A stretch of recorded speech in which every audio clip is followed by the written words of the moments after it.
श्री स्वामी समर्थ. श्री स्वामींचे महानिर्वाण महासमाधी लीला. चैत्र वैद्य त्रयोदशी हा दिवस स्वामी महाराजांनी महासमाधी नाट्यासाठी निवडला. नाट्य एवढ्यासाठी म्हणतो की कुठेही गेले नाही. आजही स्वामी लाखोपटी वेगाने आपल्या भक्तांसाठी कार्य करत आहेत. त्याचा प्रत्यय आपल्याला स्वामी महाराजांच्या भक्तांच्या अद्वितीय अनुभवावरून व श्रद्धेतून प्रत्ययास येतो. स्वामींनी आपल्या समाधी नाट्याची पूर्वसूचना आपल्या भक्तांना 1 ते 1.5 वर्ष आधीपासून द्यायला सुरुवात केली होती. एक दिवस बाळप्पा महाराज स्वामींजवळ बसलेले असताना स्वामी महाराज बोलले, बाळ्या, मी खूप लांब चाललोय, माझी सेवा करायला तू बरोबर येशील का? बाळप्पांनी फक्त हो इतकीच मान डोलावली. पण मनात समजून चुकले की स्वामी आपला अवतार संपवणार. एके दिवशी सर्व भक्तांना एक भली मोठी कुंडी उचलून पाण्यात फेकायला सांगितली आणि सगळ्या भक्तांना म्हणाले की रडा, बोंबा मारा. समाधीपूर्वी काही दिवस एक लिंगायत मठातील एका समाधीवर सर्व भक्तांना बोलावून गाईच्या शेणाच्या गोऱ्या, तूप, लाकडे आणून स्वतः जाळली.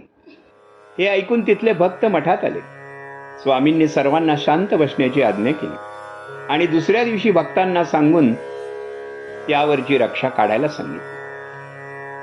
आणि काय लिहिला म्हणजे इतक्या महाभयंकर अग्नीने त्या शिवलिंगाला किंचित सुद्धा काही झालेले नव्हते. उलट ते आणखीन प्रखर आणि तेजस्वी दिसू लागलं होतं. अर्थ सरळ होता. परमात्मा आता देह ठेवणार होता आणि देह ठेवल्यावर प्रचंड तेजस्वीरित्या त्यांचं काम सुरू राहणार होतं.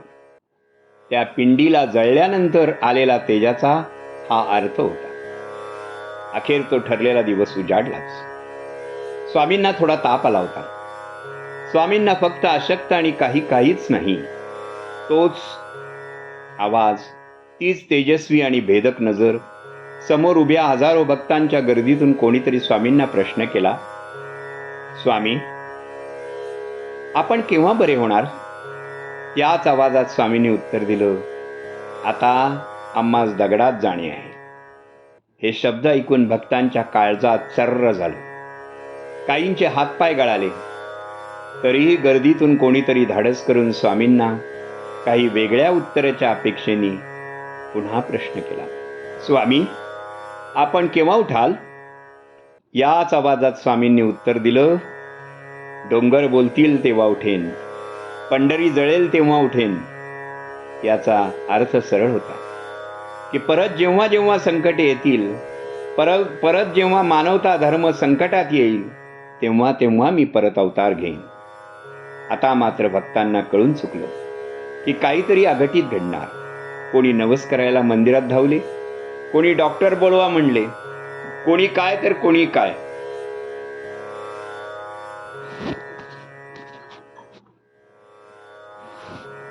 फक्त उद्देश हाच होता की ज्या माऊलीने आजपर्यंत आपल्याला वटवृक्षाप्रमाणे आधार दिला, ती परत उठावी.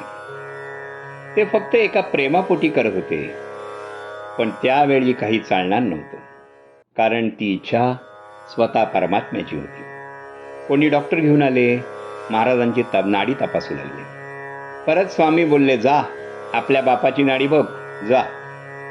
अगदी लहान बाळासारखे 2 चमचे खूप विनवण्या करून स्वामींनी पेज घेतली आणि थोड्या वेळात तेच झालं ज्याची भीती होती. स्वामींची नाडी लागायची बंद झाली.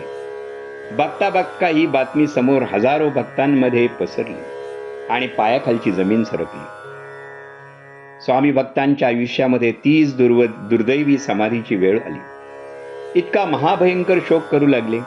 कोणाची आई, कुणाचा बाप गेला असं कोणी रडत होतं, कोणी आपली छाती आणि मस्तक बडवून घेत होतं.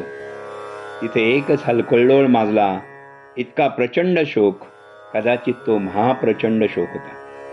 त्या परमात्म्याला पण बघवलं नसेल. म्हणूनच स्वामींनी परत हलकेच आपले डोळे उघडले.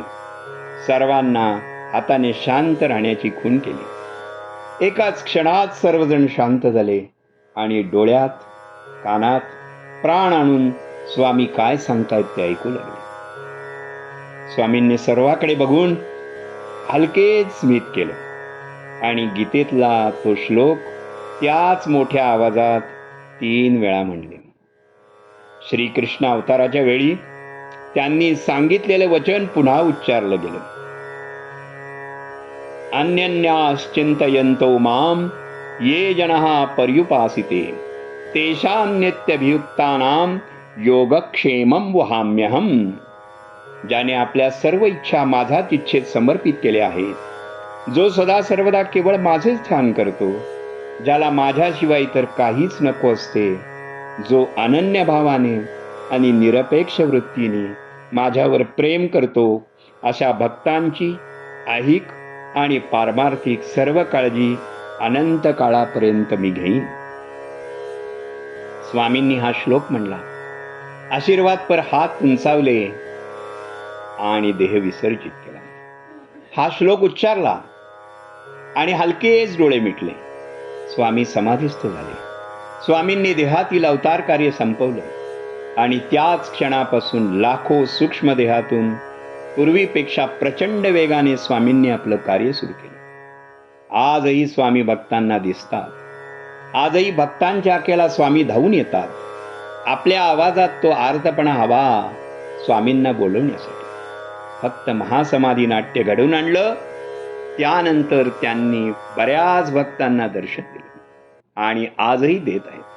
फक्त निस्सीम भक्ती आणि श्रद्धा हवी. श्री गुरुलीलामृतामध्ये म्हणल्याप्रमाणे लौकिक देहबुद्धीच्या दृष्टिकुरुनी गेले असे भासते जनी, परी चैतन्या स्वरूपे अखंड भरले अंतर्बाह्य वरती अनंत ब्रह्मांड. करुणी परमात्मा उरला उदंड, दशांगुली उपलक्षणे देहबुद्धी अहंकार गलित होता, गुरुकृपे हृदयी प्रकाश तत्वता, ब्रह्मज्ञान दृष्टीने वास्तव पाहता, योग सर्वथा नसेची. लौकिक बुद्धीने विचार केला तर ते गेले असे लोकांना भासते, परंतु चैतन्य स्वरूपात ते आहेतच. परमात्मा स्वरूपात ते अंतर्बाह्य आहेत. अनंत ब्रह्मांडात भरून तो परमात्मा दशांगुले उरलेला आहे. देहबुद्धी संबंधी अहंकार नष्ट झाल्यावर, गुरुकृपेने हृदयी प्रकाश पडल्यावर ब्रह्मदृष्टी पाहता योग वास्तविक नाहीच. श्रद्धा आणि विश्वास ही भक्तीची 2 रूपं आहेत. किंबहुना भक्तीमध्येच श्रद्धा आणि विश्वास हे 2 रंग मिसळलेले आहेत. परंतु भक्ती, श्रद्धा, विश्वास आणि अंधश्रद्धा यातील सीमारेषा अत्यंत पुसट आहेत. आपली श्रद्धा केव्हा आणि कशी अंधश्रद्धेत बदलते हे लक्षात सुद्धा येत नाही. भगवान श्री स्वामी समर्थांनी आपल्या भक्तांना मार्गदर्शन करताना अशा प्रकारच्या अंधश्रद्धेवर प्रहार केले. या कलियुगात चमत्काराशिवाय नमस्कार नाही हे तत्व ते पूर्णपणे जाणून होते. म्हणूनच त्यांनी आपल्या रंजल्या गांजल्या भक्तांसाठी चमत्कार केले. परंतु प्रामुख्याने त्यांचा भर होता तो समाज सुधारणेवर, समाज प्रबोधनावर. त्यांचा भक्त चोळप्पा, त्यांच्या घरात एकदा घुबड शिरलं. त्या घटनेने चोळप्पा पुरे ते हादरून गेले. आता आपल्या कुटुंबावर फार मोठे अरिष्ट येणार या भीतीपोटी चोळप्पा कुटुंबियांसह घरदार सोडायला निघाले. यावेळेस त्यांना समजावताना स्वामी म्हणाले, अरे चोळ्या, घरात घुबड शिरलं म्हणून घरातली माणसांनी घर सोडायचं का रे? घरातील माणसांनी त्या घुबडाला बाहेर काढायचं. चोळ्या, असल्या रूढीवर विश्वास ठेवू नकोस. कुणी खेळण्यासाठी किंवा मनोरंजनासाठी जरी पत्ते हातात घेतले तरी ते त्यांना सहन होत नसत. दगडाला शेंदूर पासून गोरगरिबांना फसवणाऱ्या तर त्यांनी नेहमीच धिक्कार केला. एकदा तर अशा प्रकारचे शेंदूर पासून देव बनवलेल्या दगडावरच त्यांनी लघुशंका केली. तुमच्या आचरणानेच तुमची विद्वत्ता उजळून निघते हे त्यांनी वेदाचे गाढे अभ्यासक आणि प्रकांड पंडित विष्णू ब्रह्मचारी यांचा गर्व नष्ट करताना सांगितले. देवापुढे राम आणि रंक समान असतात हे त्यांनी अक्कलकोटचे राजे श्रीमंत मालोजीराजे भोसले यांच्या थोबाडीत मारूनच त्यांना सांगितले.